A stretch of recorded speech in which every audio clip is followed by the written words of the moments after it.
বাংলাদেশ ভারত সীমান্তের সাতক্ষীরা অংশে ভারতীয় সীমান্তরক্ষী বাহিনী বিএসএফ এর গুলিতে 2 বাংলাদেশি নাগরিক গুরুতর আহত হয়েছেন। বুধবার কালীগঞ্জ উপজেলার বসন্তপুর সীমান্ত সংলগ্ন কালিন্দী নদী এলাকায় এ ঘটনা ঘটে।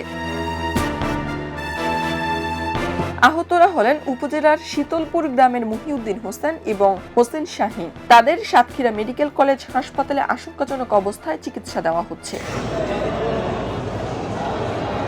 পুলিশ ও স্থানীয় সূত্র জানায়, প্রায় 1 বছর আগে অবৈধভাবে ভারতে গিয়ে তামিলনাড়ুতে নির্মাণ শ্রমিক হিসেবে কাজ করছিলেন তারা। বুধবার রাতে বসন্তপুর সীমান্ত দিয়ে কালিন্দী নদী সাঁতরে দেশে ফেরার চেষ্টা করেন। এ সময় ভারতের অভ্যন্তর থেকে তাদের লক্ষ্য করে গুলি চালায় বিএসএফ। গুলিবিদ্ধ অবস্থায় কোনোভাবে বাংলাদেশ অংশে পৌঁছাতে সক্ষম হন তারা।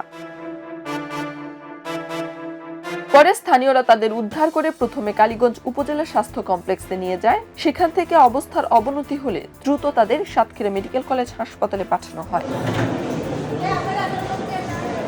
কালীগঞ্জ থানার অফিসার ইনচার্জ জুয়েল হোসেন জানিয়েছেন, সীমান্ত অতিক্রমের সময় বিএসএফ এর গুলিতেই তারা আহত হয়েছেন বলে প্রাথমিকভাবে নিশ্চিত হওয়া গেছে। খবরের কাগজ, নিখাত, নির্ভীক, নিরপেক্ষ।